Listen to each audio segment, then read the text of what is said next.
Alhamdulillah, kita awali pertemuan kita dengan bersyukur kepada Allah Subhanahu wa taala bahwa kita masih diberikan kesempatan oleh Allah untuk hidup sampai dengan subuh ini. Barangkali ini adalah kesempatan terbaik untuk kita mencoba mengumpulkan amal-amal kebaikan dan menutupi kekurangan-kekurangan yang barangkali pernah terjadi di masa lalu. Bila Allah sudah berikan kesempatannya, tapi juga kita belum mampu memaksimalkannya, maka kiranya berapa lama lagi waktu yang dibutuhkan bagi kita untuk memperbaiki diri.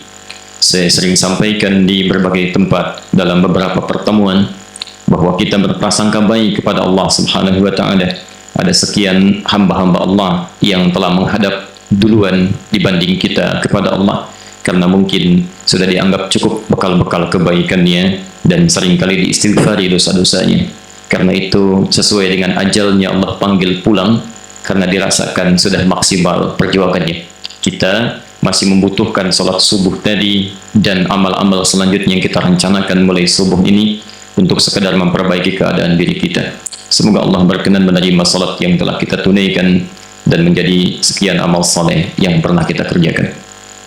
Baik, kita akan coba lanjutkan kembali bahasan kita di subuh pekan kedua ini yang sudah masuk pada awal penanggalan baru di bulan dan tahun Hijriah. Ya, sudah tanggal berapa sekarang? Tiga apa? Masya Allah, Alhamdulillah. Jumadil Akhir atau Jumadil Akhirat? Yang Jumadil Akhir, angkat tangan. Tenang saja, benar tidak dapat hadiah, salah tidak dapat hukuman. Yang Jumadil Akhirah, angkat tangan. Alhamdulillah, dua-duanya nggak ada yang benar. Pertama, yang benar itu bukan Jumadi, Jumada. Jumada bukan Jumadi. Jumadi tidak ada di Arab, adanya di Indonesia. Ya. Jumada. Beda antara Jumadi dengan Jumada. Jumada itu sesuatu yang kering, yang gugur, kerontang. Ya. Jadi asalnya setelah musim semi itu berakhir, semi itu bahasa Arabnya Rabi'. Rabi'. Di awal musim semi disebut Rabiul Awal. Bunga-bunga mulai mekar, ya, kelihatan indah dan sebagainya. Ketika itu berakhir disebut Rabiul Akhir. Musim semi mulai berakhir, maka daun mulai berguguran. Ya, musim kering mulai datang pelan-pelan. Maka suasana yang kering itu disebut dengan Jumada. Jumada. Jadi musim-musim kering yang pertama Jumadal Ula, jadi bukan Jumadal Awal, bukan Jumadil Awal, tapi Jumadal Ula. Karena sifatnya muannats Jumada, ya. Kemudian ketika akan berakhir, maka disebut Jumadal Akhirah. Jadi musim akan berakhir, hal-hal yang menunjukkan pada fase gugur, ya. Akan datang fase yang lainnya. Kalau Jumadi itu orangnya, di orang yang kering, ya, jarang senyum, penampilan tuh butuh perhatian ekstra, itu Jumadi namanya, ya. Tapi dalam bahasa Arab, bukan dalam bahasa Indonesia. Walaupun namanya Hasan, tapi mukanya cemberut terus, orang Arab akan mengatakan, wallahi anta Jumadi, katanya. Kamu kering, gak ada senyumnya. Jelas, ya? Kalau yang sudah ada nama Jumadi dan sudah mungkin nama-nama lokal, tidak jadi masalah, itu beda konteksnya, ya. Barangkali yang lain. Maafkan kami kalau barangkali ada ketidaksesuaian dalam makna. Ya, tidak harus sama dalam beberapa bahasa, gitu, ya. Baik, kita lanjutkan bahasan kita. Alhamdulillah hari ini sudah sampai pada tanggal 3 Jumadal Akhirah 1437 Hijrah. Ya, tanyakan pada diri pribadi, sudah berapa usianya, sudah berapa banyak amal soleh yang dikumpulkan. Saya cek beberapa masa terakhir ini, Masya Allah, ini kami dapat informasi mendekati Ramadan, ada anak-anak usia 4 tahun, 5 tahun sudah pada hafal Quran. Bahkan sudah bersiap-siap sebagiannya untuk ikut acara-acara itu, ya, mempersiapkan Ramadan. Anda bayangkan 4 tahun, 5 tahun pada hafal Quran. Anda dikasih 40 tahun, 50 tahun, puluhan tahun, berapa bekal yang sudah dikumpulkan untuk pulang? Baik, ya, coba ditanya, ya. Baik, Mari kita lanjutkan, kita masih di pembahasan bab yang pertama, babul ikhlas wa ihdar niyyah fi jamil a'mal wal ahwal al barizah wal khafiyah. Fi jamil a'mal wal aqwal wal ahwal al barizah wal khafiyah. Kita masih dalam pembahasan kitab Riyadhus Shalihin, bab yang pertama yaitu tentang keikhlasan, ya, dan kaitannya dengan niat dalam setiap aktivitas kita. Jadi ini masih banyak hadis yang kita baca. Pertemuan lalu telah kita selesaikan hadis yang ketiga. Sekarang kita akan masuk pada hadis yang keempat. Ya. Kita akan bacakan hadisnya, kemudian mohon bersabar untuk membahas setiap kalimat-kalimatnya dan rawinya supaya kita paham betul. Saya tidak ingin ada orang belajar Riyadhus Shalihin tapi sebetulnya nggak belajar gitu. Ya, jadi cuma dibacakan, kemudian kadang-kadang apa yang dijelaskan tidak nyambung dengan isi kitabnya atau keluar dari konteksnya. Yang berbahaya adalah, maaf, Anda yang belajar merasa sudah belajar kitab padahal nggak belajar sama sekali. Itu poinnya. Ya, jadi kita coba dalami seperti apa kedalaman maknanya sehingga mudah untuk mengamalkannya insyaallah. Hadis nomor 4. Bismillahirrahmanirrahim. Wa an Abi Abdullah Jabir bin Abdullah Al-Ansari radhiyallahu anhuma. Hadis ini disampaikan oleh sahabat yang memiliki kunyah. Ya, nanti kita jelaskan apa itu kunyah. Abu Abdullah, bapaknya Abdullah, ya, yaitu nama aslinya Jabir. Jabir, bapaknya juga Abdullah. Ya. Jabir bin Abdullah Al-Ansari, ya, dari kalangan Ansar radhiyallahu anhuma, semoga Allah meridai kepada keduanya. Perhatikan betul, kalau ada kalimat radhiyallahu anhuma, kadang kita menemukan anhu radhiyallahu anhu, kadang kita menemukan anha radhiyallahu anha, kadang kita menemukan anhum radhiyallahu anhum. Ya. Kalau ada redaksi anhu radhiyallahu anhu berarti menunjuk kepada satu orang dan laki-laki. Ya, misal an Umar bin Khattab radhiyallahu anhu. Hadis ini diriwayatkan dari Umar bin Khattab, semoga Allah meridai kepadanya. Hu-nya kembali kepada Umar, satu orang laki-laki. Ya. Kalau kita menemukan ha radhiyallahu anha, maka kembali kepada perempuan. Dia meriwayatkan sahabi yang perempuan. Misal an Aisyah ummul mukminin radhiyallahu anha. Hadis diriwayatkan oleh Sayyidah Aisyah ummul mukminin, semoga Allah meridai kepadanya. Kalau ha itu perempuan. Kalau hum banyak. Ya, jadi yang meriwayatkan banyak. Misal ada hadis qudsi yang diriwayatkan orang pertama yang menerima dari Nabi itu 31 orang sahabat. Hadis tentang beristighfar di sepertiga malam terakhir. Yang yanzilu tabaraka wa ta'ala, ya, yanzilu rabbuna tabaraka wa ta'ala, Allah itu selalu membentangkan rahmat di sepertiga malam terakhir, ya, kemudian membuka peluang kepada hambanya. Ya ibadi, hei hambaku, siapa yang bermohon kepadaku aku akan kabulkan, siapa yang meminta aku akan berikan. Dan ini poinnya, siapa yang beristighfar kepadaku, man istaghfara li ghafartu lahu, aku akan ampuni dia. Jadi ada sunnah yang penting kita untuk pedomani. Sebelum datang fajar, setelah tahajud, itu perbanyak istighfar, perbanyak istighfar. Dan nanti ada sekian ayat-ayat Quran yang bahkan mendorong kita melakukan itu. Di antaranya di Quran surah 51 ayat 18. Ya, itu calon penghuni surga dan surganya spesial, taman surga. Ya. Wabil asharihum yastaghfirun. Di waktu-waktu sahar menjelang fajar, mereka banyak beristighfar kepada Allah. Kalau huma, itu artinya menunjuk kepada anak dan bapaknya, ya, anak dan orang tuanya. Ya, nanti kita akan terangkan kenapa redaksinya di sini menggunakan kalimat huma, bukan hum, bukan hu, bukan ha, tapi huma. Yang meriwayatkan hadis Jabirnya, tapi yang didoakan bapak dan anaknya. Kita akan lihat nanti bagaimana itu bisa terjadi. Ya, kita teruskan dulu. Qala, Jabir menyampaikan, kunna ma'an Nabi sallallahu alaihi wasallam fi ghazatin. Ya. Kunna, satu kali kami, ya, pernah berada ma'an Nabi sallallahu alaihi wasallam, bersama Nabi sallallahu alaihi wasallam. Jabir, ya, mengatakan beliau dan sahabat-sahabatnya pernah bersama Nabi. ya, sallallahu alaihi wasallam fi ghazatin, dalam satu peperangan. Ya, dalam satu peperangan. Faqala, maka tiba-tiba Nabi sallallahu alaihi wasallam menyampaikan satu informasi. Ya, apa kata beliau? Inna bil madinati larijalan. Insyaallah. Sungguh saat ini di Madinah ada sekelompok lelaki. Ya, ada sekelompok lelaki. Masya Allah. Maksudnya orang-orang Islam. Ya, jadi para sahabat ikut berperang, yang ini menetap di Madinah, tidak ikut. Ya, kita lihat. Masirtum masiran. Ya, tidaklah kalian yang sekarang berada di peperangan ini menempuh satu perjalanan. Wala qata'tum wadiyan, ataupun melintasi satu lembah, illa kanu ma'akum, kecuali dalam setiap perjalanan kalian itu mereka menyertai kita. Insyaallah. Jadi mereka nggak ikutan perang, cuma disebut oleh Nabi bersama kita. Ya, terbayang ya? Jadi sahabat ya, Jabir dengan beberapa sahabat ikut bersama Nabi dalam satu peperangan, melintasi medan-medan yang tidak ringan. Ada sementara kelompok muslim yang tidak ikut dalam rombongan itu, tapi disebut oleh Nabi ikut di dalamnya.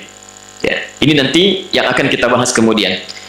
Habasahumul marad. Ya, mereka tidak bisa ikut dengan kita karena mereka terhalang dengan penyakit tertentu. Ya, jelas ya? Nanti kita akan gali hadisnya. Wa fi riwayah, dan dalam riwayat lain, illa syarakukum fil ajr. Ya, maksudnya memiliki pahala yang sama dengan kalian yang sekarang sedang berjuang itu. Ya, Masya Allah. Tidak ikut jihad, tapi memiliki pahala jihad. Nah, yuk kita lihat dulu nanti tafsirnya seperti apa. Semoga Allah memudahkan penyampaiannya dan mudah diterima serta mudah diamalkan insya Allah. Bapak Ibu sekalian, seperti kita bahas di awal pertemuan, dalam pembahasan hadis, hadis itu selalu memiliki dua sisi. Ya, dua sayap kalau dalam istilah ulama hadis. Ya, sayap ini penting, keduanya seperti burung. Ya, jadi kalau burung salah satu sayapnya bermasalah, dia nggak bisa terbang. Ya, jangankan patah, bermasalah sedikit saja, itu belum tentu bisa terbang. Nah, dalam ilmu hadis itu ada dua hal yang harus dipastikan menentukan satu hadis bisa menjadi hujjah, bisa jadi dalil atau tidak. Ya. Pertama, sayap pertama disebut dengan sanad. Ya, yaitu silsilah orang yang meriwayatkan sehingga sampai pada Nabi SAW. Ya, seperti pernah kita bahas dulu, ya, sanad transmisinya mesti sampai ini. Ya, ini hadis diriwayatkan oleh Imam Muslim. Imam Muslim nggak pernah ketemu Nabi, ketemu Jabir aja belum pernah. Bagaimana bisa nyambung ke Jabir? Nah, itu ada sanadnya. Ya, ini nanti akan menentukan apakah satu hadis dhaif ataukah sahih atau jangan-jangan maudhu'. Ya, pernah kita bahas itu. Yang kedua nanti setelah paham bagaimana susunan sanadnya, supaya kita pastikan, ya, maaf, jangan-jangan nanti antum bahas sana sini, ternyata hadis itu bermasalah. Ngapain panjang-panjang membahas satu hadis, saya ternyata ujung-ujungnya hadis palsu. Ya, saya temukan dalam beberapa bacaan yang kami tuangkan juga dalam buku yang pernah ditulis. Ya, ada orang membahas panjang-panjang dalam kisaran masa yang cukup luar biasa, 1 jam, 2 jam, ada yang dituangkan dalam buku. Cuma menafsirkan, katanya hadis Nabi, makan saat lapar, berhenti sebelum kenyang. Ya. Padahal setelah dicari-cari dalam referensi kitab hadis, tidak ditemukan. Ya. Hati-hati, jangankan di kitab hadis sahih, di kitab hadis palsu aja nggak ada. Tuh, saking palsunya, di kitab hadis palsu nggak ada. Karena cuma ada di satu kisah, tuh, Ar-Rahmah fit Tibi wal Hikmah, di kitab karangan Imam Jalaluddin As-Suyuti, kitab tentang cerita itu. Ya, tentang cerita. Jadi tidak ditemukan di dalam kitab-kitab hadis. Nah, ini sanad penting bagi kita untuk menunjukkan apakah hadis ini benar atau tidak. Ya, jelas di sini. Juga nanti untuk membedakan isi kandungan hadis ketika dilacak diterima dari siapa. Ya, karena nanti setiap ulama hadis akan memiliki rujukan-rujukan dari para sahabat yang spesifik menghafal hadis-hadis tertentu. Karena tidak semua sahabat memiliki hafalan hadis yang sama. Aktivitasnya berbeda-beda. Ya, dari perbedaan aktivitas itu, maaf, intensitasnya bertemu dengan Nabi tidak semuanya sama. Nanti ada sahabat yang hafal 7.000 hadis, 2.000 hadis, 1.000 hadis, ya 200 hadis, macam-macam. Ya, belum tentu si fulan memiliki hafalan yang sama dengan si fulan. Dengan mengetahui ilmu sanad nanti kita bisa bedakan Kadang-kadang Anda akan temukan hadis yang mirip-mirip redaksinya, tapi dengan sanad yang berbeda dan penempatan yang berbeda. Contoh, kita ambil contoh salah satunya, hadis tentang istiftah atau iftitah. Kalau dari 12 hadis yang ditunjukkan oleh Nabi, di iftitah itu bukan cuma satu doa ya, ada 12 doa. Yang paling populer itu kan ada dua. Yang pertama, untuk di kita menggunakan yang Allahumma ba'id baini ya wa baina khataaya dan seterusnya, itu dari Abu Hurairah, tercantum di Al-Bukhari nomor hadis 711. Yang kedua, yang umumnya juga digunakan di masyarakat Indonesia, itu yang menggunakan wajjahtu wajhiya lilladzi fataras samawati wal ard dan seterusnya. Kadang-kadang diawali dengan Allahu akbar kabira dulu, kan? Allahu akbar kabira, alhamdulillahi katsira, subhanallahi bukratan wa asila. Sebetulnya saat Anda baca sampai sini itu sudah satu doa. Sudah satu doa. Di Anda yang membaca Allahu akbar kabira sampai wa asila itu sudah satu doa. Ya, terdapat di dalam Sunan Abu Daud nomor hadis 649. Kalau Anda sambungkan dengan wajah itu artinya menyatukan dua doa sekaligus. Dua doa disatukan. Nah, yang wajah ini ada dua versi. Satu menggunakan ini wajah wajhiya lilladzi dan seterusnya, terdapat di dalam Sunan Ibnu Majah nomor hadis 3221, yang meriwayatkan siapa? Jabir bin Abdullah. Lihat sanadnya, Jabir bin Abdullah, sahabat kita ini. Ada yang tidak menggunakan ini, langsung wajah tuh. Yang meriwayatkan siapa? Bukan Jabir, orang lain, Ali bin Abi Thalib. Ya, tercantum di kitab yang berbeda juga. Ya, beda kitabnya. Yang tanpa ini itu ada di hadis Muslim nomor hadis 1848 versi terpanjangnya. Ya. Versi singkatnya wa ana minal muslimin atau wa ana awwalul muslimin sampai sini bisa ditemukan di Sunan Abu Daud nomor hadis 651 atau di Musnad Ahmad nomor hadis 2323. Di beda konteksnya. Ya. Coba lihat, saya bacakan sebentar ya untuk pengetahuan dulu. Misal yang tidak menggunakan ini, kata Ali, shallaitu khalfa Rasulillah sallallahu alaihi wasallam, saya pernah salat di belakang Rasulullah sallallahu alaihi wasallam. Fastaftaha, maka beliau membaca doa istiftahnya. Apa bacaannya? Wajjahtu wajhiya lilladzi fataras samawati wal ard dan seterusnya hadis. Ya. Tapi kalau menggunakan ini, hadisnya hadis Jabir. Hadis Jabir. An Jabir bin Abdullah radhiyallahu anhu qala, ya, hadis riwayat Jabir bin Abdullah, semoga Allah meridai kepada beliau, ya. Beliau menyampaikan, lihat kalimatnya, raaitu, saya pernah melihat atau seringkali melihat Rasulullah sallallahu alaihi wasallam, Rasulullah sallallahu alaihi wasallam hina yadhbah, saat beliau akan menyembelih hewan korbannya, aqbalal qiblah, menghadapkan hewannya ke arah kiblat. Thumma qala, kemudian beliau mengatakan, Allahumma hadza min Muhammad wa ali Muhammad wa ummat Muhammad. Ya Allah, mohon terima korban ini dari Muhammad, dari keluarga besar Muhammad, dan dari umatnya Muhammad sallallahu alaihi wasallam. Karena kalau beliau berkorban itu seringkali lebih daripada satu. Lebih daripada satunya bukan dua, bukan tiga, tapi rata-rata 70 sampai 100 ekor. Anda bayangkan seorang nabi, seorang rasul dijamin masuk surga, ya Masya Allah, hisabnya tidak ada, surga tingkat paling tinggi, masih mau berkorban dan memikirkan umatnya. Kalau dalam bahasa tafsir hadisnya, ya Allah, mohon terima korban ini dari Muhammad, keluarga besar Muhammad, dan dari umat Muhammad yang barangkali dalam hidupnya belum bisa korban. Kita sudah dipikirkan. Nabi, Rasul berkorban, memikirkan umatnya tanpa pernah meminta bagian sedikit pun dari korban. Sebagian umatnya berkorban satu kambing, kadang-kadang mohon maaf, ya, jangankan memikirkan bagian untuk umat yang lainnya, ya sudah rebutan ingin pahanya, ingin kepalanya dan sebagainya. Nabi tidak melakukan itu yang sudah jelas surganya. Maka kita yang belum jelas surganya setidaknya bisa tulus dalam korbannya. Jelas sampai sini? Jadi hadis yang menggunakan inni wajjahtu itu tidak terkait dengan iftitah, tapi terkait dengan penyembelihan hewan korban. Jadi mirip-mirip, tapi dengan mengetahui sanad kita bisa lacak itu. Kita bisa lacak. Ya. Yang kedua disebut dengan matan. Ya, seperti pernah kami bahas, matan itu adalah isi, redaksi atau substansi hadisnya. Ada ilmu lain untuk bisa menafsirkan itu. Kadang-kadang Anda lihat hadisnya sahih, tapi saat hadisnya sahih diketahui, penting juga tahu ilmu cara memahaminya. Ya, jadi tidak cukup dengan kita tahu terjemah, tiba-tiba jadi paham misalnya isi hadisnya begini, belum tentu. Ada ilmu-ilmu terapan yang harus digunakan.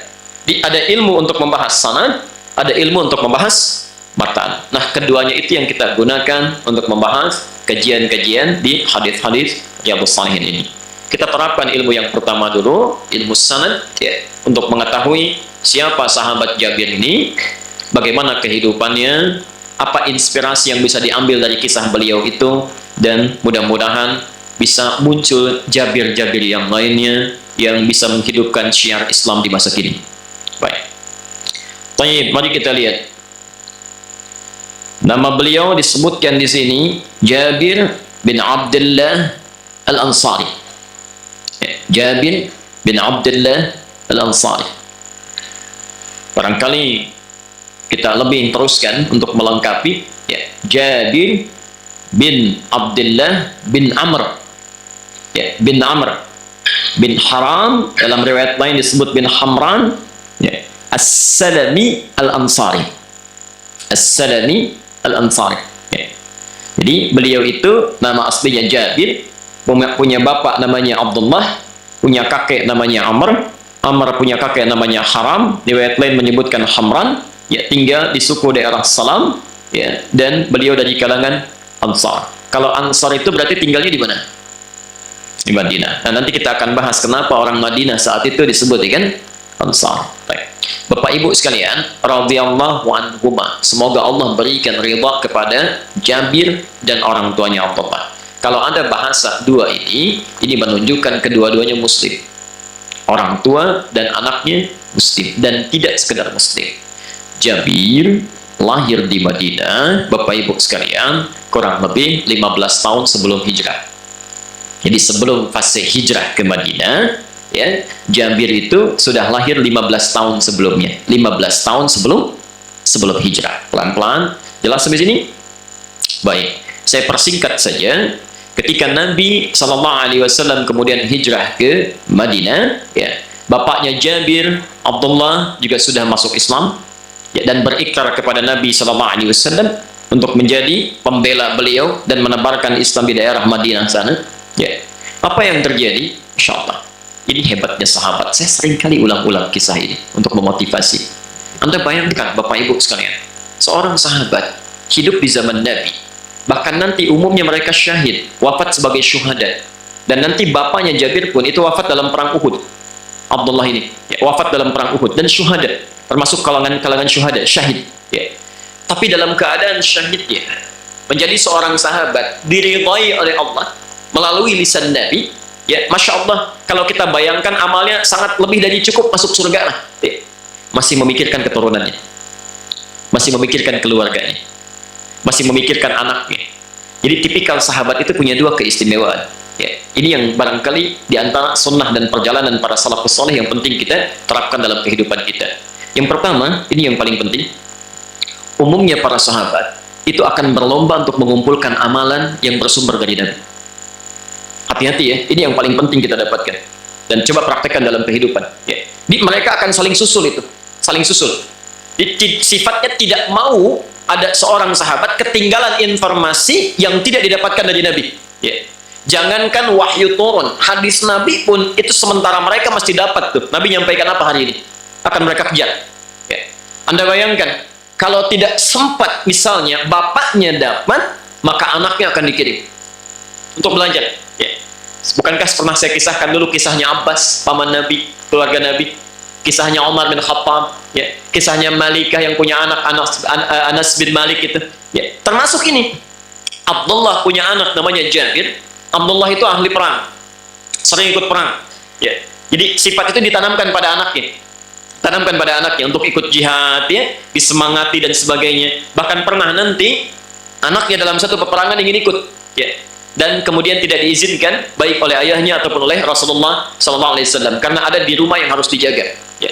Nanti di Al-Adabul Mufrad, ya, Anda bisa belajar dalam situasi jihad pun, ya, ada kepentingan-kepentingan tertentu yang lebih di atas jihad fi sabilillah dalam arti perang, ya. Seperti menjaga orang tua, ya, menjaga bagian keluarga yang harus mendapati perlindungan. Pernah satu kali seorang pemuda ingin berjihad, setelah mau berangkat dilaporkan Ya Rasulullah, ketika dia mau berangkat itu, ibunya nangis katanya. Dipanggil oleh Nabi, kamu sini, pulang ke rumah, buat ibumu tertawa seperti engkau membuat dia menangis. Anda bayangkan, pulang ke rumah, buat ibumu tertawa seperti engkau membuat dia menangis. Ya, Anda bisa temukan itu di kisah Al-Adabul Mufrad, nanti bisa dilihat ya. Baik, saya kembalikan dulu. Jadi Abdullah ini bukan sekedar, mohon maaf, menyiapkan dirinya untuk menjadi bagian dari pengikut Nabi yang sangat patuh, ya, dapat berbagai informasi, tidak hanya berjuang dengan pikirannya, tapi berjuang dengan tenaganya, bahkan nyawanya. Ya. Anda bayangkan, di ujung akhir hidupnya itu berjuang dengan nyawanya. Dan saat sepuhnya, dalam riwayat disebutkan itu mendekati usia 100 tahun tuh syahidnya itu. Ya. Anda bayangkan, masih usia sepuh pun masih mau berjuang. Ada panggilan, saya keluar. Ada panggilan, saya keluar. Masya Allah, bagaimana semangat ahli surga, masih semangat. Ada orang belum jelas surganya, jangankan semangat, kadang banyak mikirnya. Ya. Ahli surga dihujani panah masih keluar juga. Yang bukan ahli surga dikasih rintik-rintik, gak mau ke masjid. Ya. Padahal Allah saking sayangnya disediakan ke samping rumahnya. Ada masjidnya, bagus fasilitasnya, tinggal jalan aja. Kadang-kadang saking rahmatnya Allah pada orang ini, bukan cuma kakinya dikasih sepedanya, kasih motornya. Nih kalau hujan di luar saya kasih mobil supaya kamu gak kehujanan. Gak keluar juga. Kurang apa lagi? Ya. Ahli surga, ya, fasilitas sangat terbatas, dihujani dengan hal yang sangat luar biasa untuk fisiknya, masih mau berjuang sampai sepuhnya. Ada orang belum jelas surganya, fasilitas lengkap semua, belum mau keluar juga. Ya. Dengan apa lagi mesti difasilitasi? Masya Allah. Tapi dalam keadaan demikian, beliau tidak patah semangat. Saya utus anak saya untuk belajar dari Nabi. Ya, Jabir kecil diutus. Ya, setiap ada ta'lim Nabi, beliau ikuti. Setiap ada keterangan dari Nabi, beliau sampaikan. Jadi bapaknya nggak dapat, anaknya bisa dapat. Minimal ayahnya berpikir, kalaupun saya tidak sanggup nanti menerima kalimat-kalimat dari Jabir, minimal dapat pahalanya. Dapat pahalanya. Awas, bukankah seorang anak yang soleh, doanya itu sampai untuk orang tuanya? Bukankah setiap ilmu yang didapatkan dapat juga orang tuanya? 9 lafaz di hadis Muslim disebutkan, idza matal insanu inqata'a sa'iru 'amalihi illa min thalathah. Jika wafat seorang manusia, ya, anak cucu Adam itu, ya, akan terputus seluruh amalannya kecuali 3 yang pahalanya tetap mengalir. Bukan amalnya, pahalanya tetap mengalir dari amalan dia saat masih hidup. Ya, kan kita hafal betul itu. Waladin salihin yad'u lahu, shadaqah jariyah, ilmin yuntafa'u bihi. Kenapa Anda tidak siapkan? Maaf, bekal kita sudah cukup belum untuk masuk surga? Siapa yang sudah banyak amalnya barangkali? Boleh angkat tangan? Tidak ada yang sedikit. Tuh, ya. Awas, tidak banyak yang ngacung itu saking sedikitnya tuh. Ya. Sudah tahu amalnya sedikit, belum siap masuk surga, kenapa tidak berinvestasi? Saya kadang-kadang suka aneh itu ya. Ya. Suka sulit untuk memahami, gagal paham lah kalau dalam istilah sekarang itu. Anda bayangkan, ya. Yang sedikit, yang tidak dibawa pulang, dicari-cari. Bahkan ada yang saling menyingkirkan, menyungkurkan, menyudutkan, kadang-kadang berperang satu dengan yang lainnya. Yang banyak, yang pasti dapatnya, nggak pernah dicari. Coba antum cari dunia banyak-banyak, kan nggak dibawa pulang tuh. Coba cek, antum cari banyak-banyak, dibawa pulang nggak? Tidak. Ya, silakan misalnya antum kumpulkan tuh, ya, berangkat gelap sebelum subuh, pulang ba'da isya gelap lagi. Masya Allah, berjuang belasan jam itu untuk mendapatkan apa? Sesuatu yang menguap kemudian dan tidak dibawa pulang. Anda belikan handphone misalnya, ya, sudah kerja macam-macam pengen handphone, dapat handphone, begitu dapat meninggal, plak, dibawa pulang nggak? Tidak. Demi Allah saya katakan, antum bikin wasiat pun nggak akan ikut juga. Maka kalau papa meninggal, tolong nanti handphonenya sertakannya ke alam kubur. Sekiranya mama kangen di miss call aja. Nggak akan nyambung. Nggak ada, nggak nyambung. Cuman bikin gelisah orang yang lewat aja. Gitu ya. Hati-hati, nggak akan nyambung. Ya. Dan antum yang seringkali mencari banyak dunia itu, kumpulkan, masukin kantong, kumpulkan, masukin kantong. Informasi aja dari sekarang. Saya sudah teliti itu, semua kain kafan itu nggak ada kantongnya. Silakan cek, nggak ada. Ya. Jadi sebetulnya apa sih yang kita cari? Apa yang kita cari? Ya. Makanya bahasa Quran, semua yang dititipkan oleh Allah, ingat bahasanya dititipkan, karena yang punya Allah, makanya disebut Malik. Malik itu yang punya. Ya.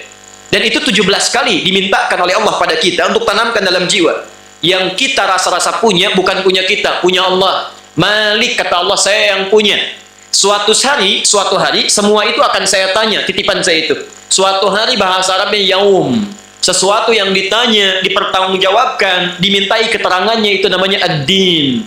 Kama tadinu tudan. Seperti engkau dititipkan, titipan itu akan ditanya. Maka kita ucapkan tiap hari untuk menyatakan pada diri kita, ini bukan punya saya. Maliki yaumiddin, maliki yaumiddin, maliki yaumiddin 17 kali dalam sehari. Kalau ada orang mengatakan pada dirinya 1 kali masih lupa, wajar tidak? 2 kali masih lupa, wajar tidak? 17 kali dalam sehari. Ini cuma titipan, ini cuma titipan, ini cuma titipan. Jadi pakaian ini titipan, kendaraan itu titipan, rumah itu titipan. Bahkan kita katakan diri kita ini pun titipan. Inna lillahi wa inna. Itu bukan saat ada orang meninggal saja, bukan. Itu ikrar kita. Ya Allah, termasuk diri kami pun itu cuma titipan darimu. Kami siap bertanggungjawabkan. Karena itu mata ini titipan, Pak. Tuh. Kapan aja Allah pengen, Allah ambil tuh. Kita nggak usah protes, punya Allah kok. Ya. Coba cek, kalau ada orang dititipi sesuatu, kemudian ketika mau diambil oleh pemiliknya, dia marah, nggak mau katanya. Apa tandanya? Dan apa maknanya? Tidak jelas orang itu. Yang punya mau ngambil, wajar dong. Mata kita punya siapa? Boleh nggak Allah ngambil? Kenapa antum mesti marah? Tangan kita punya siapa? Allah. Boleh nggak Allah ngambil? Terserah Allah, mau diambil kapan saja. Mau sebelum meninggal, mau setelah meninggal, terserah Allah. Tapi yang penting Anda tahu, setiap titipan saat dikembalikan itu pasti akan diperiksa, akan ditanya, akan dilihat. Ya, seperti saya titipkan handphone kepada Anda, ketika dikembalikan pada saya, misal ada yang pecah, ya, sebagian ada yang rusak, bagaimana perasaan saya? Allah menitipkan pada kita, misal saja, maaf ya, titipkan mata. Mata ini kan dititipkan oleh Allah supaya kita punya bekal menggunakan itu pada yang baik-baik. Nanti akan ditanya. Ingat ya, mata ditanya, telinga ditanya, Quran surah 17 ayat 36 itu. Ditanya itu semua. Ya, hati-hati. Inna sam'a wal basara wal fu'ada kullu ulaika kana anhu mas'ula. Ya, hati-hati, pendengaran, penglihatan termasuk isi hati itu akan ditanya, dibuka oleh Allah. Saya titipkan buat kamu ini supaya bekal kamu ibadah, bukan untuk main-main. Ya. Diri kita itu begitu. Ada orang dikasih pandangan cuma 5 tahun aja, setelah 5 tahun buta, bisa hafal Quran. Ada orang dikasih pandangan 50 tahun, belum pernah lihat Quran. Ya Allah, hati-hati. Jadi kendaraan itu dititipkan supaya antum gunakan untuk ibadah, supaya digunakan. Sebab Allah paham, ini supaya kamu banyak bekalnya, cukup untuk pulang, nyusul amalan-amalan sahabat-sahabat yang dulu, silakan gunakan. Itu poinnya. Cuma titipan saja. Nah, sahabat dulu merasa, anak saya itu titipan. Gimana caranya dari anak itu bisa berinvestasi? Ya, jelas di sini. Nah, itu keteladanan pertama. Jadi seperti Abdullah menyiapkan anaknya Jabir, sahabat saja yang sudah jelas surganya, itu menyiapkan anak dan keluarganya untuk investasi amalan kehidupannya. Maka bagaimana dengan kita yang belum jelas segalanya untuk akhirat kita? Ya. Dari situlah kemudian Jabir tumbuh menjadi orang yang sangat luar biasa, menjadi bagian dari ahli surga dan masuk bareng-bareng ke surga itu. Masya Allah, insya Allah. Dan hafal kemudian 1540 hadis. Jabir hafal 1540 hadis. Bapaknya tidak sebanyak itu, ya, tidak tercantum dalam riwayat berapa yang dihafalkan oleh ayahandanya, tapi Jabir hafal 1540 hadis. Karena bagian dari keutamaan ayahnya. Anda bayangkan, setiap kali kita baca ini, kita ucapkan radhiyallahu anhuma, bapaknya dapat pahalanya. Dari setiap hadis. Ini yang bahas Riyadhus Shalihin, sedunia berapa itu? Ya. Kalau di Bekasi saja misalnya ada 100 masjid membahas ini, disebutkan ini, di satu masjid ada 100 orang, 100 kali 100 berapa? 10.000 pahala sudah mengalir, di satu hadis saja, belum hadis yang lainnya. Ya, surganya sudah jelas, amalnya terus datang, terus datang, terus datang. Maka itu keteladanan pertama. Kalau bukan bapaknya, siapa anaknya? Kalau bukan anaknya, siapa cucunya? Saya sering katakan, antum harus punya perwakilan yang dibanggakan di akhirat nanti saat dipanggil. Insya Allah. Si fulan datang, disebutkan Ahmad, datang Ahmad. Ternyata cucu antum itu. Ketika dipanggil, bukan dipanggil biasa. Qurannya langsung bilang, hadis At-Tirmidzi nomor hadis 2915. Allahumma halli, kata Quran. Ya Allah, tolong hiasi dia. Ternyata dia penghafal Quran. Kata Qurannya hiasi, bedakan dengan yang bukan penghafal Quran. Fayulbasu ilaihi tajul karamah, maka dipakaikan di kepalanya mahkota kehormatan. Masya Allah, mahkota kehormatan untuk membedakan dengan yang bukan penghafal Quran. Saat dipakaikan itulah kemudian dipanggil orang tuanya. Kalau orang tuanya muslim beriman, yang mendorong dia untuk bisa menghafal Quran. Walaupun orang tuanya nggak hafal, maka anak yang membawa mahkota yang lainnya dipakaikan di kepala kedua orang tuanya. Kata Qurannya bilang, Allahumma zidhu, ya Allah tolong tambahkan pada penghafal ini, bedakan dengan fasilitator. Fayulbasu ilaihi libasal karamah, maka dipakaikan jubah kehormatan. Maka anaknya pakai mahkota, kemudian menggunakan jubah dan membimbing keluarganya masuk ke dalam surga. Bangga itu, Masya Allah. Dibanggakan di hadapan seluruh penghuni langit dan bumi. Antum ada di mana? Ya. Jadi jangan sampai anak tetangga senang ya, menggunakan jubah kehormatan, pakai mahkota, keluarga besarnya dibawa. Antum cuma begini saja. Karena bukan cuma bapaknya, anaknya nggak ada, cucunya juga tidak ada. Setidaknya kalau bukan ayahnya, anaknya menghafal Quran. Kalau bukan kakeknya, cucunya siapkan. Sahabat aja menyiapkan, masa kita enggak? Mesti ada kebanggaan. Mesti ada sesuatu yang disiapkan. Ini sunnah yang pertama dari Jabir. Ya, Jabir bin Abdullah. Yang kedua, ini yang menarik. Karena ayah orang tua menyiapkan dari sejak dini, diberikan kecintaan kepada ta'limnya Nabi, maka sifat Jabir yang melekat pada kepribadian beliau akhirnya saat dewasa pun itu senang mengejar hadis Nabi SAW. Bahkan setelah Nabi wafat. Jadi kepribadiannya tampak. Jadi kalau Anda siapkan, ini sudah dipahami di psikologi manapun, kita siapkan anak-anak kita sejak dini untuk mengenal satu karakter tertentu, maka dia akan tumbuh dengan karakter yang telah kita kenalkan itu. Anda sering dengarkan dengan musik kepada anak, ya, besar kemudian dia suka musik. Anda sering kenalkan olahraga, tumbuh kemudian jadi olahraga. Kenal dengan olahraga, senang dengan olahraga. Anda kenalkan dengan nilai-nilai keislaman, senang ta'lim, diajak melihat dan sebagainya. Besok lusa Anda akan dia. Bisa jadi justru dalam mainnya, keesokan harinya lebih hafal dibandingkan dengan kita yang mencatat. Dengan kita yang mencatat. Bukankah tipe penghafal itu ada 5? Masih ingat? 1, cepat hafal, lama lupanya. Yang kedua, cepat ingat, cepat hafal, cepat lupanya. Yang ketiga, lambat ingatnya, lambat lupanya. Yang keempat, agak bahaya ini, ya, hati-hati, mohon maaf, lambat ingatnya, cepat lupanya. Ya. Antum masuk kemana tuh di antara yang 4 itu? Ya, kira-kira antum nomor 3, ya, lambat ingatnya, misalnya kan, lambat lupanya, minimal itulah, jadi agak lama. Yang bahaya kan begitu di sini, lambat ingat, masuk mobil baru ingat tuh, keluar mobil lupa lagi. Yang bahaya ya. Makanya siapkan anaknya menjadi tipe yang pertama, insya Allah. Ada yang kelima yang butuh catatan, dia nyatet, ya, dia nyatet. Tapi agak bahaya juga kadang-kadang sudah diberikan catatan, lupa di mana menyimpan catatannya juga. Jadi masalah. Itu pun jadi masalah, ya. Baik, maka hadis di Musnad Ahmad. Musnad Ahmad nomor hadis 16.085. 16.085. 16.085. Saya akhiri sampai di sini nanti, ya, kisahnya Jabir supaya diterapkan dalam kehidupan kita. Kita belum bahas hadisnya, ya. Belum bahas hadisnya. Hadisnya cukup panjang, saya simpulkan saja. Karena ayahandanya seringkali mengenalkan Jabir dengan ta'lim Rasulullah, menghadirkan kecintaan kepada Nabi dan sunnahnya. Saat Rasulullah SAW meninggal dunia, sifat itu melekat, Pak. Melekat dalam jiwa. Jadi beliau selain menjadi pejuang yang sangat handal dan semangat, menjadi salah satu yang dikenal sebagai pemburu hadis-hadis Nabi. Anda bayangkan satu kali mendengar informasi dari kalangan masyarakat, ada hadis dari sahabat Abdullah bin Unais yang belum pernah didengar oleh Jabir. Jabir tinggal di Madinah, Abdullah bin Unais tinggal di Syam, Syria sekarang. Anda bayangkan, begitu mendengar ada hadis, padahal cuma satu hadis saja, ya, satu hadis, ya, yang belum pernah didengar oleh beliau itu, apa yang terjadi? Maka Jabir menyiapkan perlengkapannya untuk berangkat ke Syam, hanya untuk mendengarkan satu hadis saja.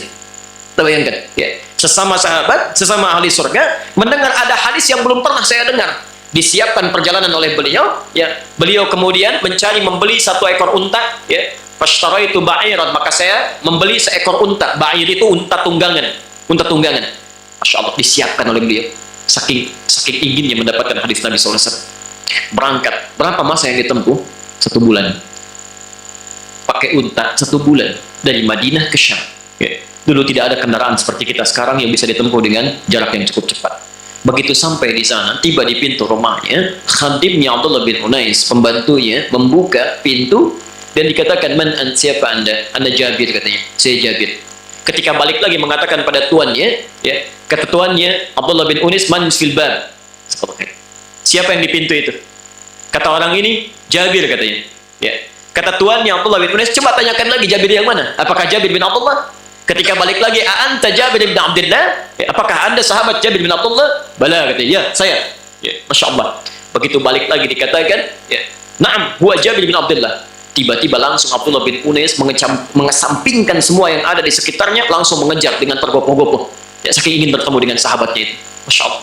Ketika bertemu, dipeluknya, disayangnya, segalanya hilang pada satu kerinduannya. Apa yang terjadi? Kata Abdullah bin Unais, bertanya sederhana saja. Ada keperluan apa sampai jauh-jauh kemari? Lihat jawaban Jabir. Saya mendengar kamu punya hadis yang belum saya dengar sampai hari ini. Kamu punya satu hadis yang belum saya dengar sampai hari ini. Saya ingin mendengarnya langsung sebelum saya meninggal duluan atau kamu meninggal duluan. Takutnya sebelum saya pulang, saya belum tahu hadis itu. Sahabat Nabi, hidup di zaman Nabi, berjuang dengan jiwanya. Ketika menemukan satu hadis Nabi yang sangat jauh, keadaannya terbatas, menyiapkan bekalnya untuk bisa memburunya. Khawatir meninggal dunia belum sempat mendapatkannya. Takut ditanya oleh Nabi, kamu itu kenapa nggak dicari hadis saya? Kamu kan masih hidup. Ya, kamu punya kemampuan, kenapa nggak diburu, nggak dikejar? Ya, siapkan diri. Sehingga ketika dihisab tuh ringan, ketemu nabinya enak. Ya Rasulullah, saya sudah berjuang bertemu anda sekarang ini. Saya kejar apapun yang saya dapatkan. Sekarang lihat, bukan di sini. Ada orang bukan sahabat Nabi, jauh masanya dari Nabi, tidak jelas surganya, amalnya masih berantakan, hisabnya masih menegangkan. Saking sayangnya Allah, ditempatkan di sekitar rumahnya taklim yang bukan cuma mengajarkan satu hadis. Kadang ada yang 2 hadis, 3 hadis, 10 hadis. Ustadznya datang sendiri, kadang-kadang ada snacknya, ada sarapannya. Belum mau belajar juga. Sahabat Nabi aja belajar, masa ada orang bukan sahabat gak mau belajar? Ya. Dan Allah saking saya kasih kelengkapannya tuh. Ada yang dikasih motor, kasih mobil, kasih kendaraan yang lainnya. Jalan kaki pun gak terlampau jauh. Jaraknya kan sederhana tuh. Ya. Apa anda pikir misalnya jarak dari Keranji ke sini cukup jauh? Tidak. Sahabat Nabi dari Madinah ke Syam. Anda bayangkan? Maka Masya Allah, ada sesuatu yang barangkali mesti kita kembalikan pada diri kita. Oke, jadi itu keteladanan yang bisa diambil dari Jabir, sehingga yang terakhir ditutup dengan kalimat radhiyallahu anhu. Kalimatnya radhiyah, Allah ridha. Allah ridha. Yang jadi masalah, bagaimana kita bisa mendapatkan keridhaan yang setidaknya mendekati itu? Kalau serupa agak susah. Ya, serupa agak sulit. Tapi kalimat terakhir kita tutup di sini. Al-Ansari. Al-Ansari dari kalangan Ansar. Berarti orang mana? Baik. Apa artinya Ansar? Nah, itu yang kita lihat nanti ya. Kita lihat sekarang. Quran surah ke-59 ayat 9.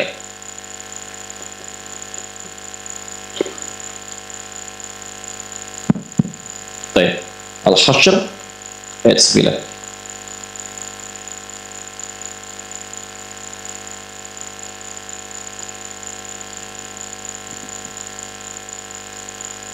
Baik, kita lihat Al-Ansari.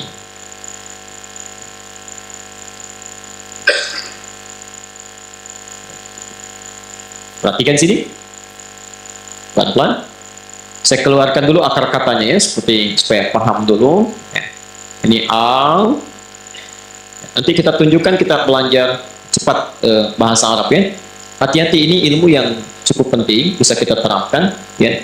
Biasanya kalau antum berhadapan dengan yang penting-penting, kita biasanya tegang atau biasa saja. Tegang, gemetaran atau biasa. Nah, ini saking pentingnya saya tulis pun ini goyang-goyang tuh ini. Ya.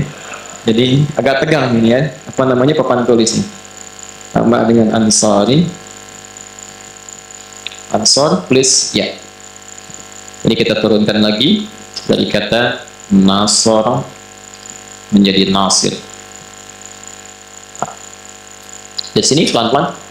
Yuk, saya mulai dari al dulu ya. Asalnya kata Ansar ditambah jadi al. Al-Ansar ya. Al itu salah satu maknanya berfungsi untuk ta'rif, ma'rifah, mengkhususkan sesuatu. Ya. Saya sering contohkan seperti artikel the dalam bahasa Inggris padanannya. Car banyak tuh di luar. Ya. The car yang itu bukan yang lain. Seakan-akan ingin mengatakan kalau ada ansor-ansor yang lain, bukan ansor yang umum, tapi ansor yang khusus yang hadir di zaman Nabi SAW.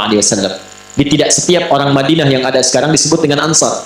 Tidak ya? Ketika menggunakan kalimat al, maksudnya al-ansari, maksudnya kalangan ansor yang khusus yang hadir di zaman Nabi SAW, yang punya sifat-sifat yang utama. Jelas di sini? Tugas kita nanti meneladaninya. Teruskan pelan-pelan. Kemudian ditambah dengan ya nisbah. Ya di ujungnya. Ya ini disebut dengan nisbah. Nisbah. Apa itu nisbah? Ya. Nisbah itu satu huruf yang berfungsi untuk menyandarkan pada kalimat sebelumnya, melekatkan identitas biasanya, ya, menunjuk pada identitas. Identitas. Bisa, saya beri contoh. Kita tinggal di negara apa? Negaranya Indonesia. Kalau kita ingin menunjukkan identitas kita, ya orang Indonesia, maka A di ujungnya diganti dengan I. Ya. Seperti ini Ansor ditambah dengan ya i, ya Ansori, orang Ansar. Kita ingin katakan orang Indonesia, jangan tulis begini. Baik. Indonesia ganti ya-nya di akhir dengan i, ya. Indonesi. Ini. Indonesia, orang Indonesia. Amerika, negara Amerika, orang Amerika. Ameriki, jelas ya? Baik, Malaysia, negara Malaysia, orang Malaysia. Malizi, jelas ya? Filipina, orang Filipin. Filbini, tambah i ujungnya. Ya, jelas ya? Pelan-pelan. Bukhara, dari Bukhara, orang Bukhara. Bukhari, jadi ada Al-Bukhari. Ya, beliau dari Bukhara, bukan namanya Bukhari, bukan. Ya, dari Bukhara. Nama aslinya siapa? Misalnya Muhammad, ya, Muhammad bin Ismail bin Ibrahim bin Al-Mughirah bin Al-Bardizbah Al-Ju'fi Al-Bukhari, ya, dari kota Bukhara. Baik. Antum dari Assalam Jalan Jatiluhur, ya, dari Jatiluhur. Baik, tambah i ujungnya, di ujung kalimatnya.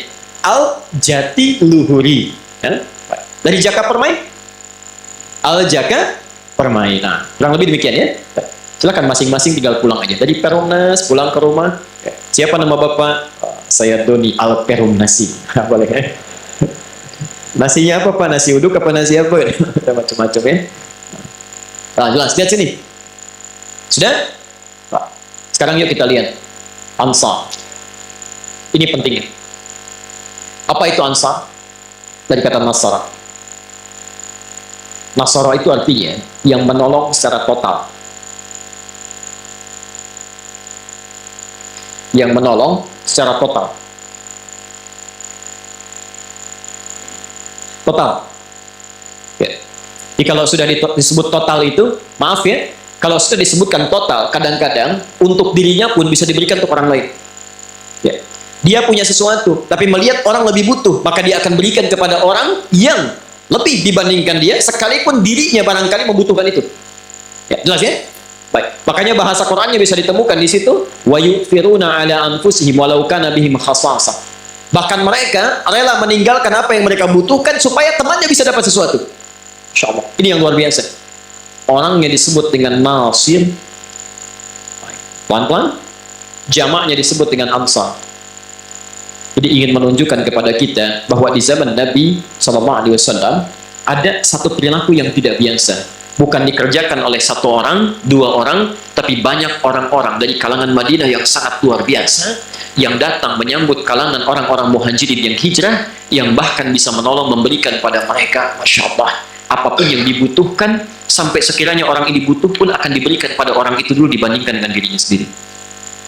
Anda pernah nggak mendengar riwayat seperti ini? Ada orang datang kehausan, dibawa oleh orang bawa minuman.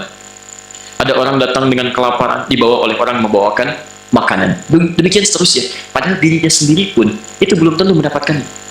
Ya. Pernah satu kali, mohon maaf, ada seorang datang dalam perjalanan, kata Nabi, ini ada tamu kita, siapa yang mau menjamunya? Masya Allah, saking inginnya berbuat baik, rebutan. Allah ya Rasulullah.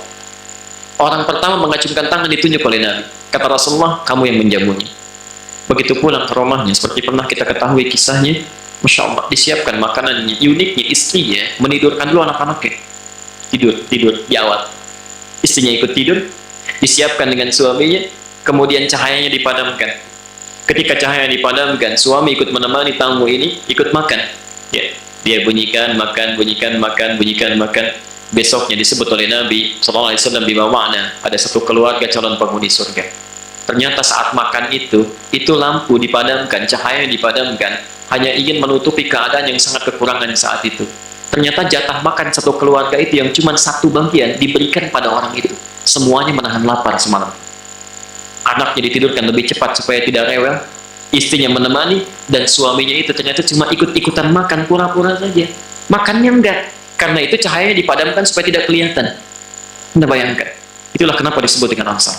Disebut dengan Ansar. Ahli surga, hidup dengan Nabi, memberikan apa yang dimiliki untuk kesenangan saudaranya, dan masih bisa dilakukan. Ada orang hidup bermasyarakat, katanya muslim, katanya sangat perhatian, katanya satu tubuh, tapi sifat-sifat ini belum melekat pada dirinya.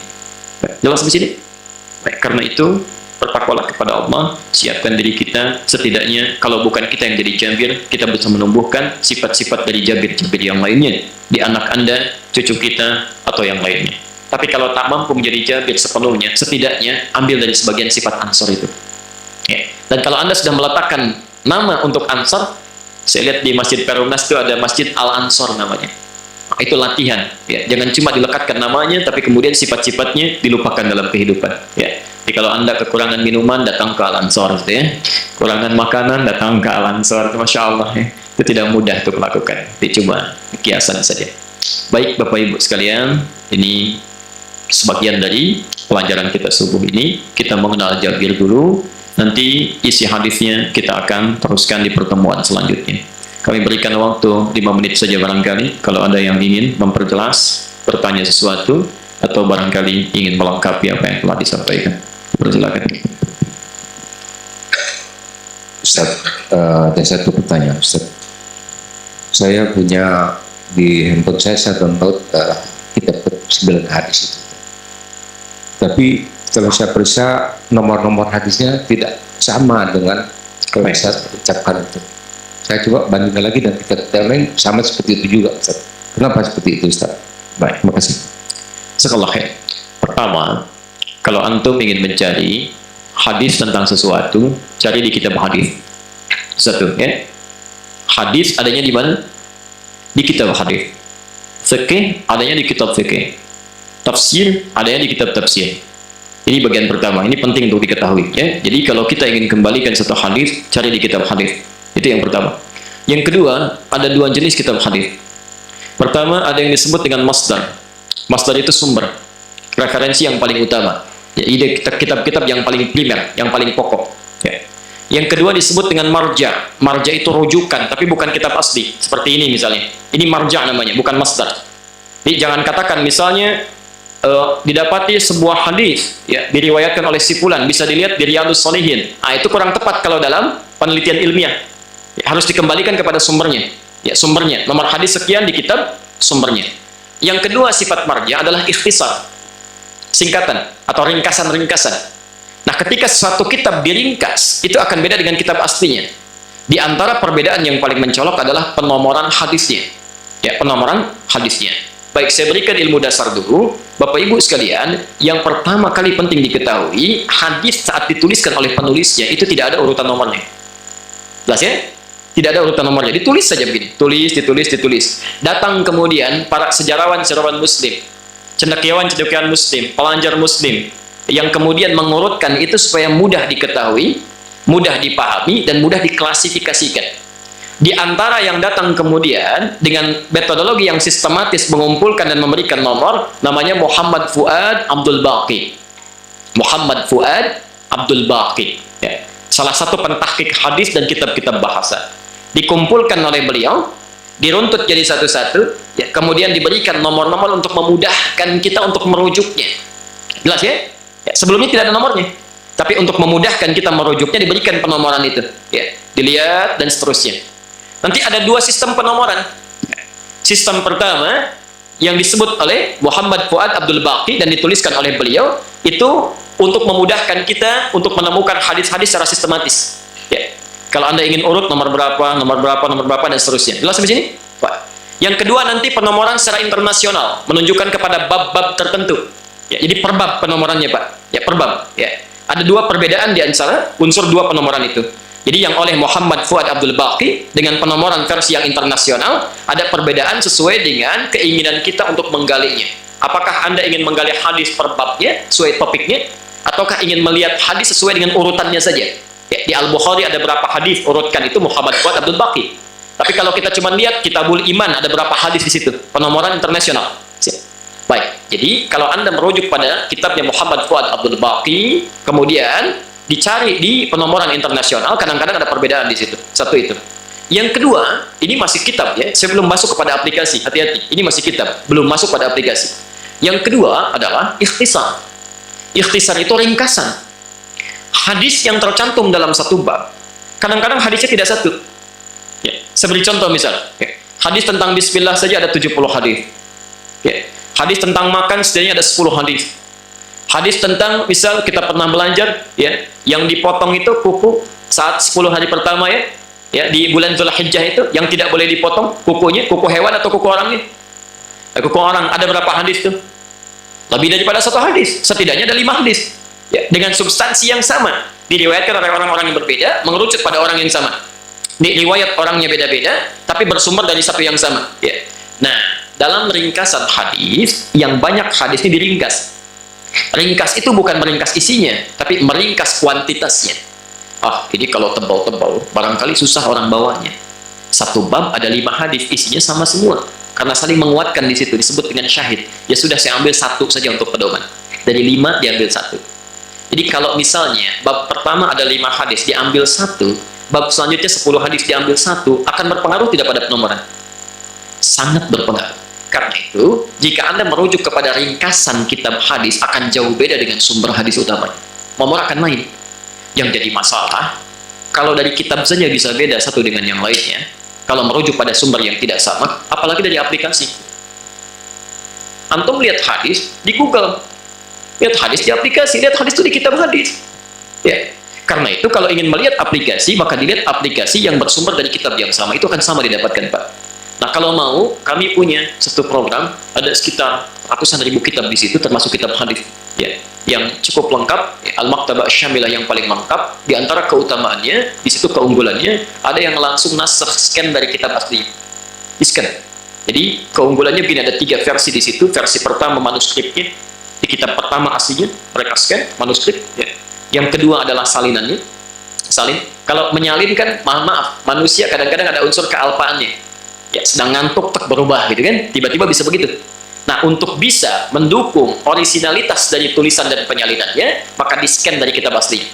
Ya, terutama pada pelajar-pelajar yang membutuhkan referensi, sulit bertemu satu kitab misalnya kan, menemukan dicari-cari, bisa ngambil dari situ. Jadi bisa menemukan untuk manuskripnya, bisa lihat scan aslinya, dan saat yang bersamaan bisa menukil dari sebagiannya kalau sekiranya ingin mengcopy dari situ, tapi dicocokkan kembali dengan kitab aslinya.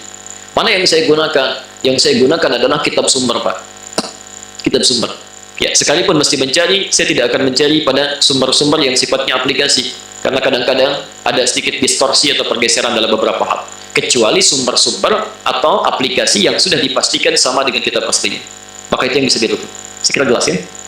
Baik. Jelas di sini? Baik. Cukup ya? Baik, kalau sudah dipandang cukup, kami cukupkan dulu untuk gambaran pertemuan hari ini. Bapak Ibu sekalian, izinkan saya menyampaikan beberapa pesan. Satu, apa yang kita pelajari itu bukan untuk sekedar diketahui. Rugi kalau cuma seperti itu, pahalanya sedikit. Tapi semua yang kita dapatkan dari pengetahuan itu untuk kita amalkan. Maka ilmu yang kita dapatkan hari ini tentang Jabir, mari kita siapkan untuk keluarga kita. Mudah-mudahan kalau bukan keluarga